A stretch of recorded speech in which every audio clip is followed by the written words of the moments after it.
Hey, good morning, everyone. My name is Ayoub. I'm the founder of the Localization Fireside Chat podcast channel. This relatively new and young platform has given me the audience an incredible opportunity to listen to thought leaders and industry professionals as they tell their intriguing localization stories, discuss trends, challenges, and innovation in the industry. So if you have not done so already, I invite you to connect with me and join the conversation. I have the pleasure and the honor to be joined this morning by what I call my personal. I came up with this nickname. Hopefully you don't mind it. The Oracle of the localization industry, Renato Beninatto, and Renato brings with him decades of experience everywhere he goes. To be honest, I've met him recently in Montreal in one of our conferences, our industry conferences. I had the pleasure to speak to him and his wife. Thank you for being there with us during that day, Renato. Appreciate the travel. Including in his current role currently, he is the chairman and the co-founder of NIMSY Research, with extensive experience in international consulting, market research, sales and marketing, the gamut of skills and talents and education and volunteering. And I'll be missed if I didn't mention your volunteering work. You're a member of the board of the advisors for the Translators Without Borders. You're members of the advisory board on TAOS.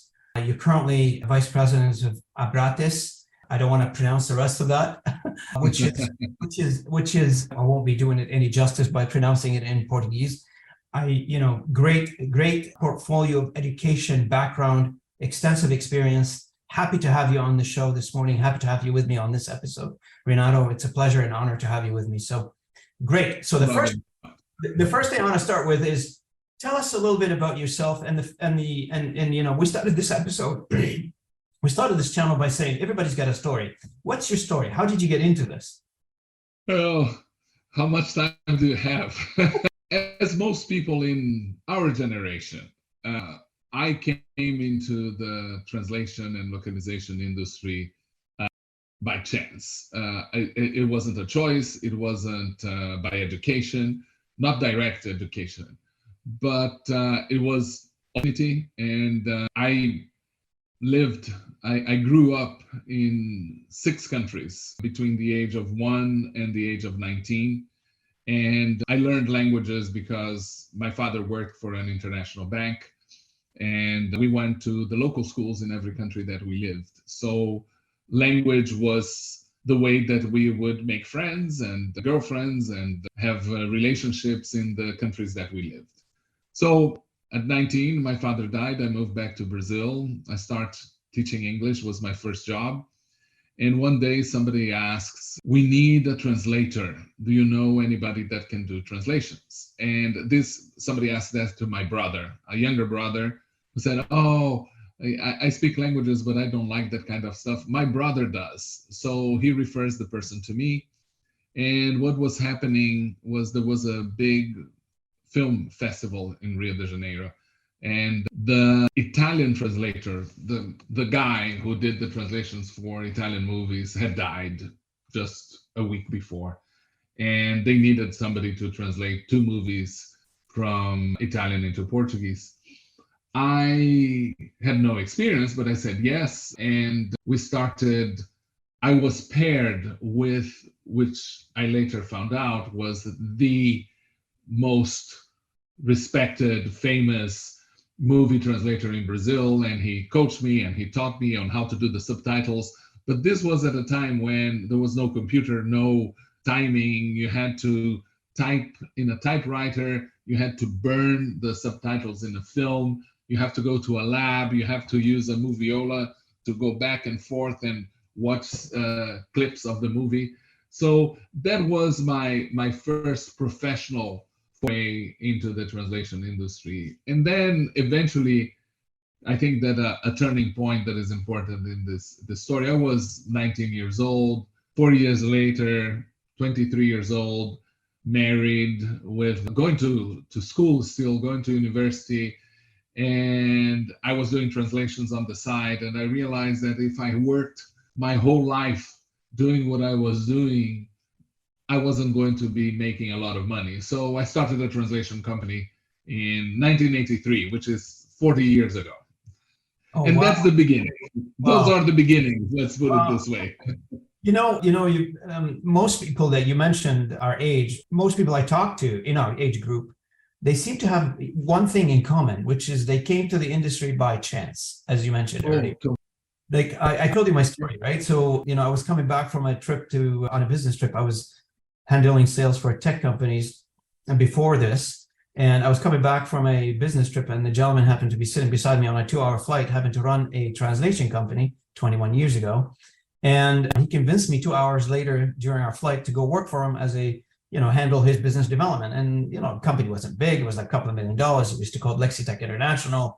They were based in Moncton, New Brunswick, and it's a company in New Brunswick.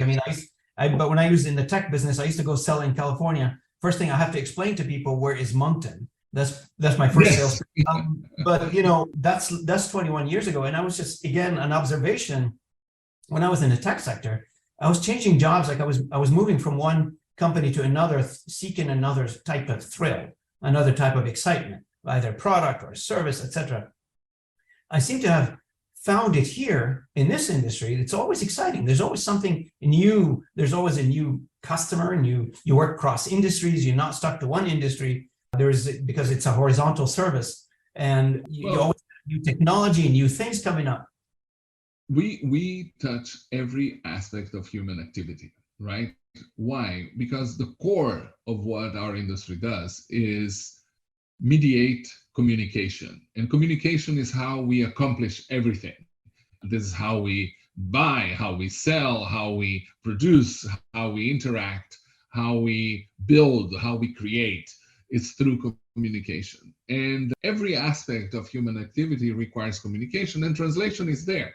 Is that bridge between activities.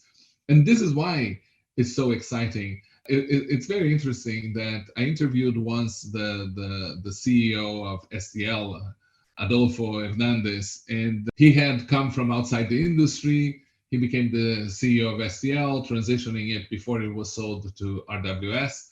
And after he was about a year and a half in the industry, I asked him, so you've worked in other industry. He had worked in telecom, in security, and other software in other segments.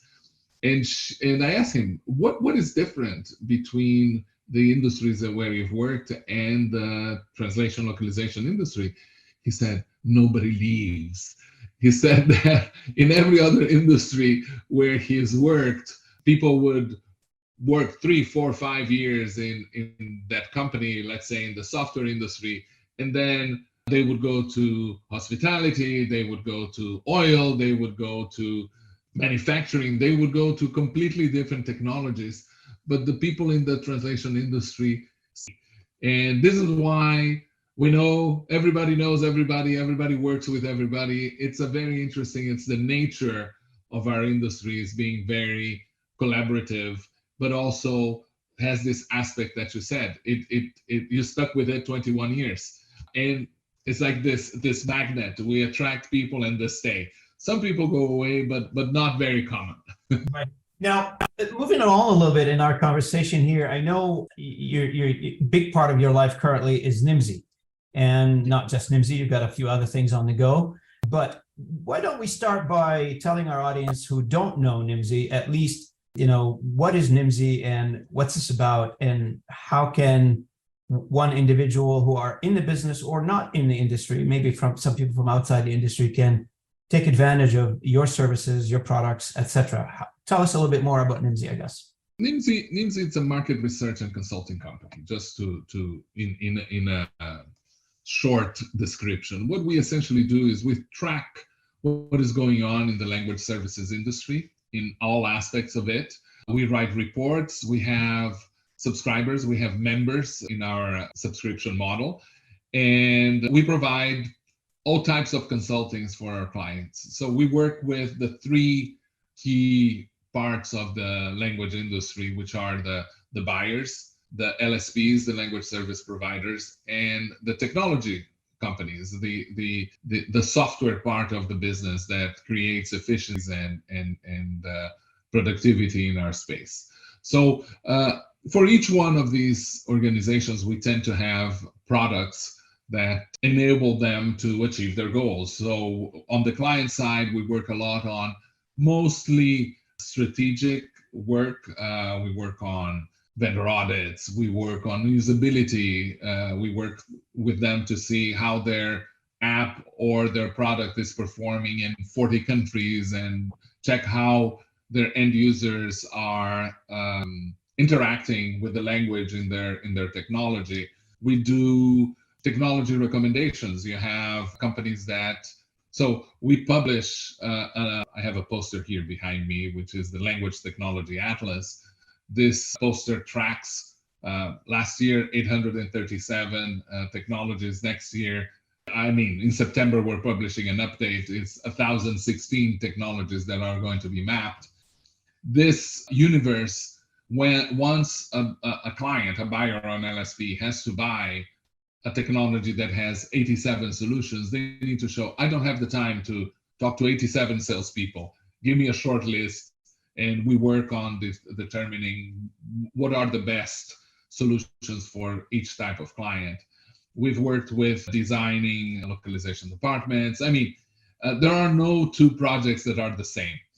The other, for the LSPs, usually the focus is on growth and on professional development for their production teams.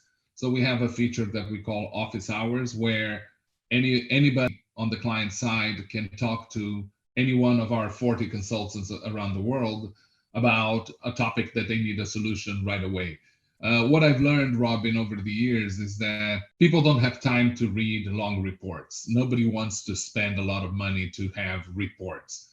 But most of the problems that people have can be solved in a 15 to 30-minute conversation with an expert, which has developed that report, which is a byproduct of research, right? So I like to call this ad hoc consulting, where the client just picks up the phone, goes on a website, schedules some time with one of our experts to talk about interpretation, machine translation. Now everybody's talking about large language models and generative AI. They just book time and talk to them. And with the technology companies, we're monitoring the progress of technology. We have a team, we have 4 people in our team that are 100% dedicated to see demos, review the technology, compare technologies, and make recommendations to the technology companies on how to position themselves and be competitive and understand the market landscape. And we finally have a 4th line of service, which is M&A, mergers and acquisitions. And we work a lot with investors in doing due diligence of companies that they're going to buy and building a business case and a financial business case to take the company to the next level. So it's very, we cater and we deliver the information according to the need of the clients. At the end of the day, what we do is we're collecting and curating information about our 3 key products, which are free to everybody. You can go to our website and download, is the NIMSY 100, which is a ranking of the top companies in the world with the analysis of the industry as a whole. What are the trends? What are the growth rates? Where the business is growing? Where the business is shrinking? And so on. We have the Interpreting Index, which is a ranking and an analysis of the interpretation side of the business. And then we have the Language Technology Atlas, which is this once or twice a year we update this map or landscape of the technology in our industry, which is exploding, by the way. With this AI thing, we see new technologies, new tools showing up every week. That's right. I was just talking earlier to somebody else working on a panel for knowledge-based industry, which the language industry or the localization industry is part of that. And one of the things that we're trying to address is that technology is available to the people who know how to use it. It is not, a big obstacle now. All you need is a thin layer on top of that from an interface perspective, and you already have a new technology. You could say Absolutely. That the core is the same, but you're adding thin layers of interfaces at the top of it. One of the things I wanted to ask you, and since you mentioned it from where you stand, I'd love to hear your views, Renato, on especially when you mention M&As and the financial aspect of things and attracting investors and interested party into our industry or within our industry. How's that being affected now with the economic conditions, A? And then I have a follow-up question on the money coming from outside of our industry, like in the form of private equity firms. How's that impacting the industry as well? So not much. Let's say that last year, 2022, there was a little bit of a wait and see. Let's say it was a little bit of an accommodation period. The majority of the top 20 companies in our ranking are today owned by private equity. It's important to understand that the language industry, I've been tracking it since 2009. It's an industry that has never had a crisis. It's an industry that I like to say it's impervious to crisis. It's constantly growing, and it's growing above the average of the economy, right? We grow more than GDP. Why? Because unlike other industries, it's an industry that has three vectors for growth, right? We grow because there is more volume. We grow because there is more languages. So the average number of languages that companies translate into increases over time because they expand. And then there is another element, which is competitive, is the proliferation of platforms, right? Every time there is a new platform that takes hold, there is content that needs to be translated and adapted for that platform. So a few years ago, we were talking about the metaverse, but the metaverse is something that is morphing into the metaverse. I used it as a placeholder for a new platform. We are starting to see the implementation of 5G and the proliferation of new environments. And now with ChatGPT, threads, different ways of sharing information, we will see an increase in work for translation companies. So I would say that the activity and the interest in our business, because it's a growth business, because it's a profitable business, we have a very low asset base. You don't need a lot of investment to start a translation company. And you have a very, very good yield, a very good return on investment. So it's the perfect type of organization that private equity firms are interested in. Cash cows. That's right. So the other question I have is, you mentioned you've been tracking the industry for many years, and with all due respect to what your organization is doing, Renato, wondering what is your views and what's your thoughts on, most of I hear the statistics around how many companies around the world delivering localization services, and they're approaching the 20,000 mark. A number of companies.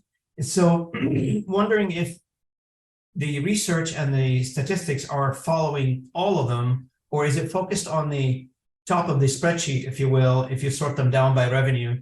And how accurate is the detailed information at the tail number of companies that there are in this industry?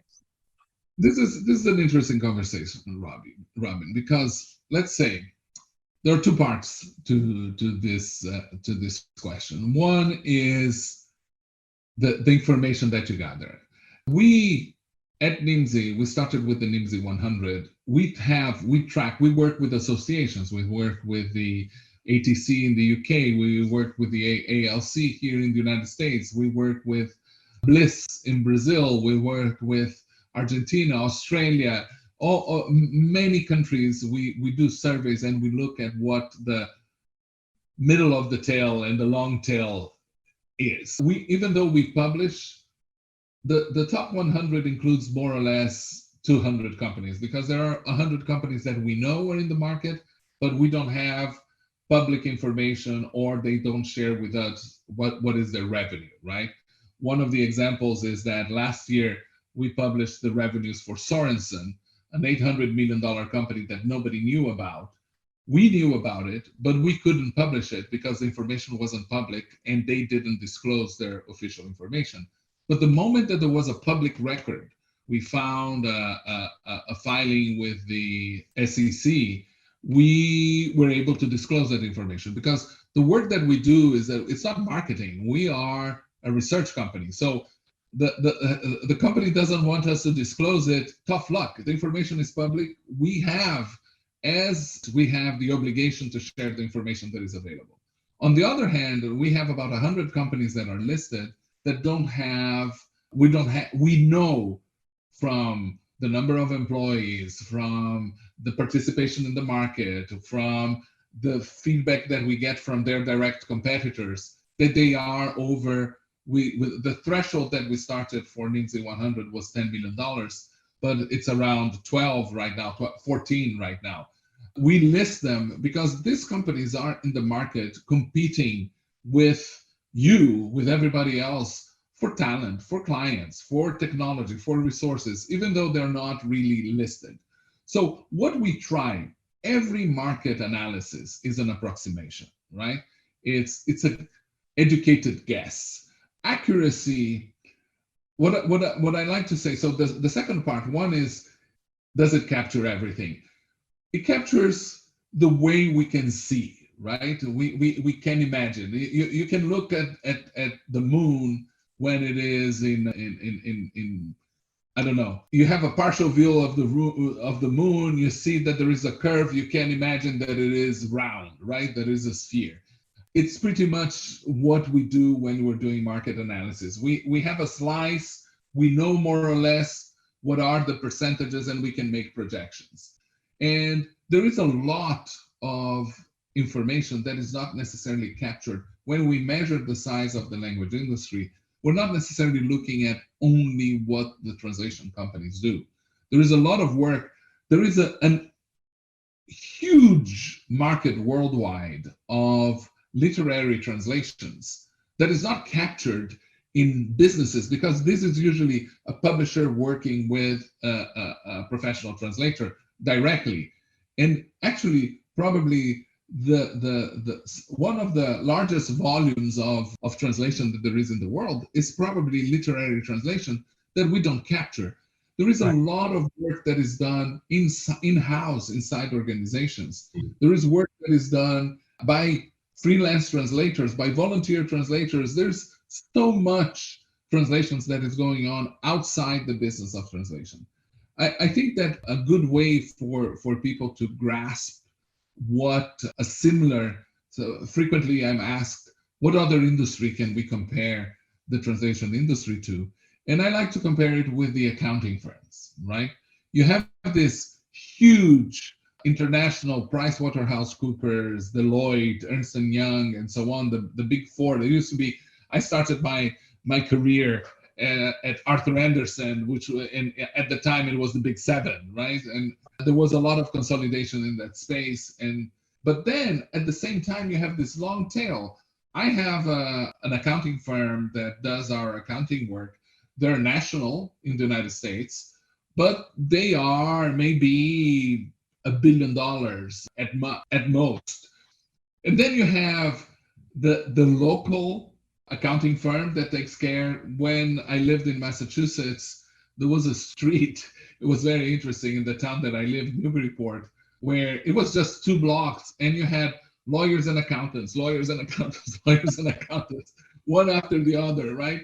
And then you have the individual accountant that works for the little shop and does the tax filing for the customer at the end of the year. It's one job, and he has, like, I don't know, 200 clients and so on. So it's very similar. It's a professional service. It's very diluted. It affects every organization, because everybody, if one of the things, I have an accounting background, one of the things that I like to say about accounting is that accounting is the language of business, right? So it's very similar. They deal with numbers, we deal with letters and words. Yeah, that's right. So based on your research, I guess the audience would like to know, is there any update to the size of the language industry or the localization industry globally? Have we updated those numbers, or are the numbers still around the same? Well, usually, so the way you do projections is that you identify what is the growth rate of the industry, what it's like to be, if it is sustainable, and you adjust your projections. Usually you make projections for 5 years. according to the growth rate, Yeah. right? So our industry, and our industry grows, the growth rate varies according to the segment. So for example, during the pandemic, interpretation had an explosion, right? Correct. The growth rate in the interpretation industry was, over 20%, right? Yeah. It's over 20% Yeah. in average. So right now we are, so since we started here in NIMSI 6 years ago, our projection of growth varied between 7 and 7.5% a year. We call this CAGR, compound annual growth rate. So because it's growth over growth, so it's compounded, right? So and what we do is we track the growth of the biggest companies and we track the growth of some smaller companies. And keep in mind, it's a very complex engineering exercise, because if you are $1 million company and you double in size and you have 100% growth, you grew by another million. So you're a $2 million company. If you are $30 million company and you want to grow 100%, you need to sell another $30 million. Yeah, so it's 30 times the growth, right? I know all about it. You cannot talk easily about averages and percentages when you're comparing orders of magnitude that are very different. Correct. So I think that in our last analysis, we reduced the growth, the pace of the growth, to 6.2%, right? But we do this looking at data points. It's not, oh, what is the number? Where's the wind going today? And let's pick a number. We do some calculations based on the data that we collect. But what I would tell you is that I have a suspicion. I don't have data yet. It's too early in the year. But based on things that we have tracked, conversations that we've had, we have a sense that the first half of this year had a slower growth. Slower growth is not a reduction, right? It's not that we're growing super fast. We're growing at a growing, but we're still growing, exactly. Yeah. So we believe that in the first quarter of this year, what we have anecdotal information is that the growth has slowed, but it has started to pick up again. And at the end of the year, when we review the numbers, we're going to make projections for the future.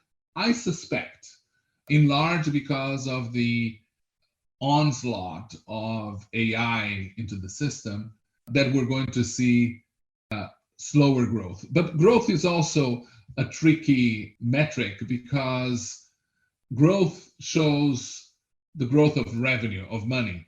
It doesn't indicate the growth in volume, the growth in work. That's what I was going to say. Because activity is also growing. Absolutely, because the efficiencies that the new technology is bringing in, it's allowing us to do more with less, if you will, and that's exactly converted into dollars. So in 2020, go ahead. When we're talking about growth, we're talking about revenue growth, about the money. Right. It's like measuring the GDP of a country.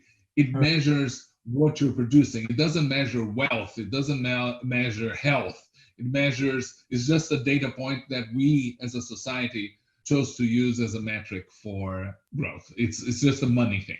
So are we still around $30 billion globally, or are we over that?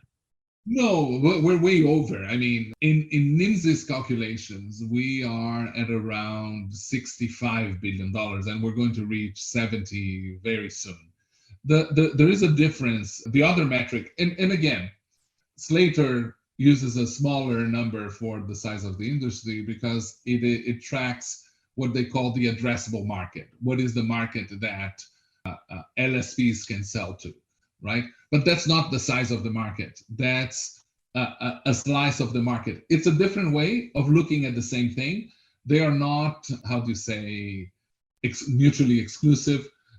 So what Slater measures is a fraction. It's a part of the market, and we look at the whole market, right? We're looking at, there are huge companies that we don't track because their information is not public in the military environment, right? Yep. Here in the United States, there are companies, Northrop Grumman, which is a multi-billion-dollar government contractor, has a translation department, but we cannot we don't know, they don't disclose the revenue, they don't separate the revenue.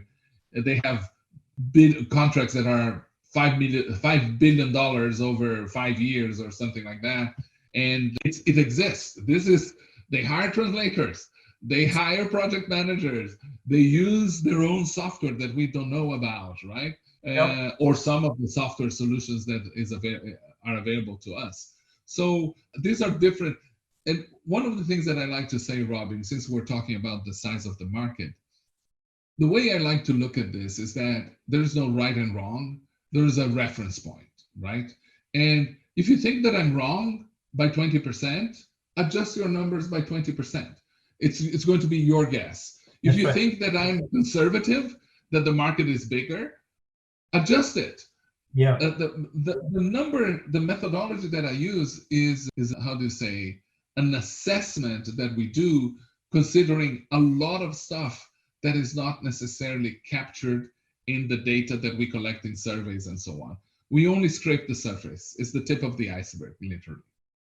So I'm assuming there will be a big celebration when we hit the 100 billion mark for an industry globally. It should be. I mean, if we continue growing, and you started the conversation by saying earlier that our industry about connecting people, about bringing those demographics together, and the more revenue, or the more investment, if you want to call it revenue or investment, comes into the industry by providing services, etc. I think those are enablers to provide more communication tools to people who don't have it. It's not available to them. Absolutely. And one of the things that is I track is the demographic change of the world, right? Right now, the biggest country in the world is India. India is growing. It's one of the fastest growing economies in the world. India has 22 official languages, but it has hundreds of languages that are bigger. Some of these languages that you don't know the name of are bigger than some of the European languages that we translate to easily. So the other data that I was looking at recently, there was an article in the New York Times about the changing demographics between now and 2050, how the Western economies, the more advanced economies are aging, and how the Indian, African, Southeast Asian economies, the growth economies they're going to bring a huge number of people to the working age population. And what working age population means is consumers, people that make money to spend money. And when you have consumers, you have people who want to sell to them. So I wouldn't be surprised that if in the next 10 years, we add languages like Lingala. Swahili is already in many products, but I don't know, Igbo or some of the West African languages into the mix, because there's going to be a consumer base that wants to consume. You see, I don't know if you know that there is this whole, I might butcher it, I don't remember exactly how it's called, but Nigeria has their own Bollywood. I think it's called Nollywood. It's movies that are created in Africa for Africans, and they need to be localized. They need to be subtitled and dubbed into local languages. And there is a huge market for things like that, right? I also heard that they're really bad movies, but there is a public. It doesn't matter if there is an audience. Quality is in the eye of the beholder, as they say. You're right, though. Consumers are driving the demand for translation. And I remember, since you and I are the same age, when I started in this business, I heard it multiple times, repeatedly. If a high-tech company is selling like some high-tech gear to some other country, the norm was, if you don't understand English, you can't buy a product. Yeah. But that has changed now. If you don't put it in my language as a consumer, I'm not buying your product. So there is another element that is even worse, right? If I don't translate, somebody locally is going to copy my product or clone or invent something similar, and is going to start selling it in this country in the local language. There was a company called Rocket Internet that did this in the early 2000s in Germany, they got Facebook. They got a ton of money from Facebook because they did a German version of Facebook and translated it immediately into several languages, and people started using it. And Facebook was only in English, so they had to buy the product from this company to own it, right? And they did this with dozens of companies. They would come to the United States, look at, it's a publicly traded company in Germany now. It's one of the biggest IT companies in Germany. They would see a website that sells furniture, and they would clone that website and do the same thing in 15 languages and sell it in Europe. If you don't localize, you're creating, and you're successful, you're creating room for your competitors to serve the local audiences. If you don't mind, Renato, let's switch gear to the now what people are calling it the elephant in the room is the new tech that is coming into our industry. And I would like for you and me today, being the two positive individuals that we are, to focus on the opportunities that this will create for our industry, because I see a huge upside for this if we really know what we're doing. If an entrepreneur or a service provider really contemplate this technology and the opportunity that it creates, it's going to be massive, in my opinion. That's going to help propel us to the $100 billion industry that we're going to be going into. Let's talk a little bit about that. What's your read on all the technology that you see in your analysis? So I wrote an article on LinkedIn, and your listeners can check it out, which is essentially, I found a picture of an article in a newspaper in Brazil from 30 years ago, so 1993. And there's a picture of me with a PC, and the tagline is "Translating without computers is a thing of the past." And that's the title of the article. And I remember the discussion of people. I remember that I talked to a colleague in the Brazilian Translators Association that he was shocked that we were using computers in the industry, because he loved, in his words, his central connection with the keyboard of his typewriter, right? He liked the roundness of the keyboard, and the computer keyboards were flat and things like that. So and what I wrote in that article is that, being for 40 years in this business, I've seen the cycle of new technologies that are going to eliminate our industry, and they end up feeding the growth of our industry.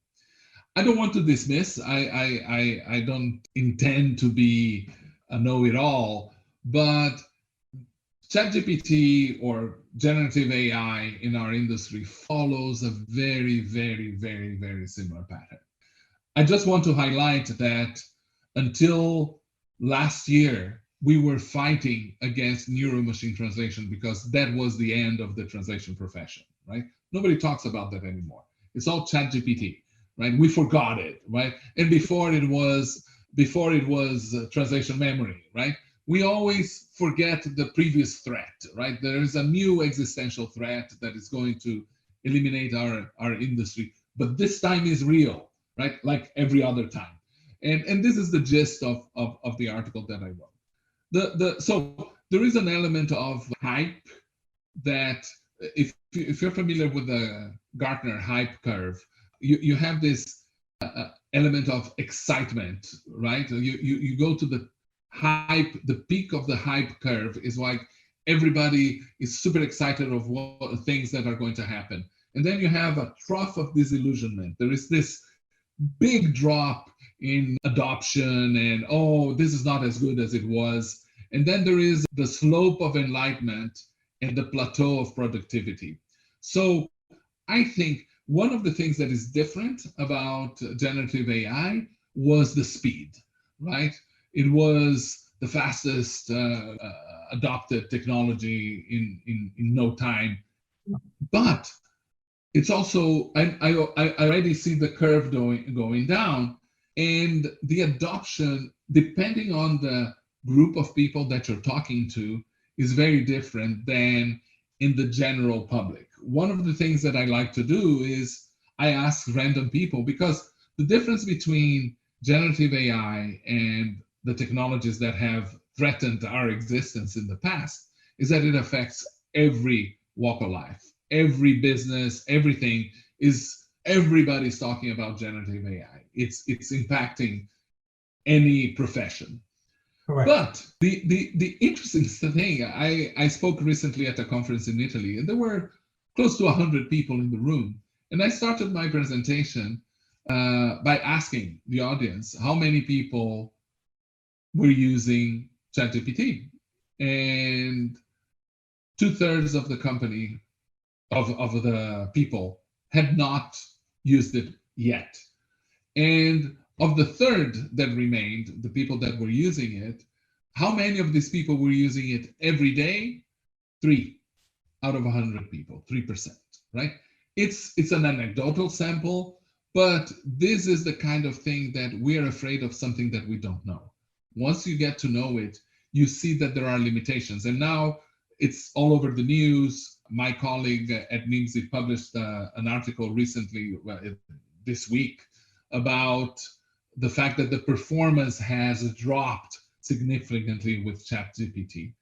I love this technology and the change and how it has helped me kill my procrastination. I'm a born procrastinator, but I have 4 tabs open in my browser. I have ChatGPT Plus, I have Hugging Face, which is an open source free solution. I have Claude.ai, and I use Bing also, and Barf 5. So I play with it, I test it, and it's amazing. But how do you bring this to your day-to-day life? I think that we need to look at this challenge of this technology. First of all, there's hype. Second of all, the threat for different parts of the industry is different. It's more threatening for individual translators. It's a huge opportunity for LSPs. And people in between will have different benefits. But the way I look at this, it's a productivity booster. It makes your life easier. And for the translators who are listening to us, I think that you need to look at what happens with this. One of the trends that we have been noticing is that there is a decline in the number of professional translators joining the industry. So there is scarcity. And if you are a translator that embraces technology, if you're a translator that addresses the needs of your customers, you're going to be not threatened in this business, because there are fewer and fewer professional translators working in the business. Young people don't want to become translators. It's different in Canada. You're a bilingual country. You have, how to say, an embedded demand for it. But around the world, there is also anecdotal information. This is not a statistic, is that I do workshops and I do classes in several universities around the world, and the numbers of participants in the courses has been shrinking over the last 5 years, noticeably, especially after the pandemic. People are not studying languages and not becoming translators. So there is this counter forces that are happening. There is more technology, but there are fewer professionals, and you need the professional to use the technology well. I think what I'm deducting from your conversation, Renato, is that we are going to be in a hybrid mode, technology and human, for foreseeable future, if it's not forever, because you always need somebody to continue being in the middle of either programming, either tweaking the technology, prompting. And and it's very funny because I saw, like, on the LinkedIn, it was a LinkedIn post. It was, I think, by HBR, Harvard Business Review. It was talking about, people hiring prompt engineers in the US, and they're paying them like $300K. I don't know. It's a fad, like it's 6 months, some new technology will come up, and the person who quit their job to take on that job, maybe they don't have that job anymore, or maybe they do something completely different. The prompt engineering element of it is that it's the trainer, and you're teaching the technology to replace you, essentially. So you might as well make as much money as possible and save it, because it's something that we see in the data for AI business, which is an adjacent business to the localization business. Companies like Apple, whose revenue has tanked, are having the competition of, first of all, cheaper resources from India, from Africa, from other markets that are doing tagging and labeling of information to train AI. But today, AI is really good at self-tagging, at self-labeling, at describing images and things like that, computer vision and so on. So essentially, what these people are doing is they are training the engine to replace them, which is something that we heard during the Industrial Revolution and the outsourcing of manufacturing to China, how managers in the middle of North America were training their replacements in China and in Right. India and in South America, and they were out of a job like that.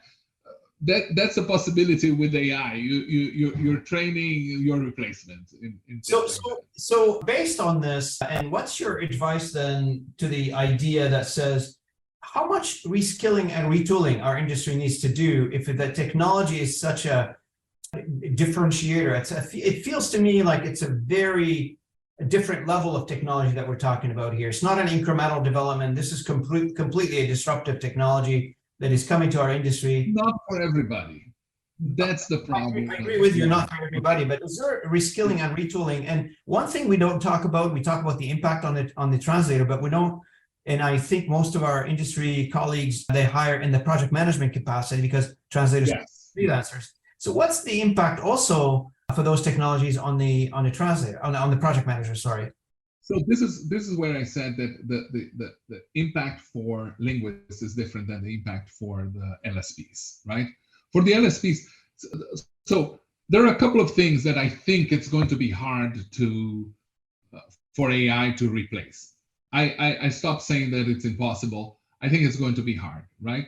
One of the things is that you need somebody to make decisions, to decide what is going to be published, what is going to be translated, where it's going to be published, and in what format it's going to be published. What is the deadline to do that kind of work? So it's one thing to translate one document into one language, which is the work of a translator. It's another thing managing 42 languages in 5 platforms for the launch of a product. For, imagine, I'm looking here, an iPhone that it goes into all over the world the same day. There is software localization, there is website localization, there is packaging, there is instructions, video, there is all types of content involved in the launch of a product like this. This requires management. And what large clients buy from LSPs is this management of the process. Orchestration of, yeah? Exactly. And that is not going to change. And the role of the project manager is going to be using this technology to automate as many repetitive tasks as there are. What I have observed over the years is that we go through cycles. You talked about reskilling and changing work methods and so on. But what happens in the past is that we have a repetitive task. We automate it, right? And we're all happy with that. The first time I automated something was creating macros in the 1980s, right? I automated it. My life is ready. I don't need to change anything. But then that automation creates new tasks, and then they become repetitive. And then you automate that again. And then there are new demands, new requests, and you incorporate, it becomes more complex. And there are new manual tasks that are asked. Checklists, worksheets, reports, and so on. I'm taking 40% of my time doing non-productive tasks. Let me automate the non-productive tasks. So we go into this spiral. We automate, we adopt the new process, we automate again, we adopt the new process, and we automate again. So what we have here is that it has become easier for the tech-savvy project manager to automate his or her repetitive tasks. And this is where I say that generative AI has become a procrastination killer for me, because I use it it all that work that generated anxiety that I needed to have to do, to analyze, to write, it gives me a starting point, and it's very easy to edit.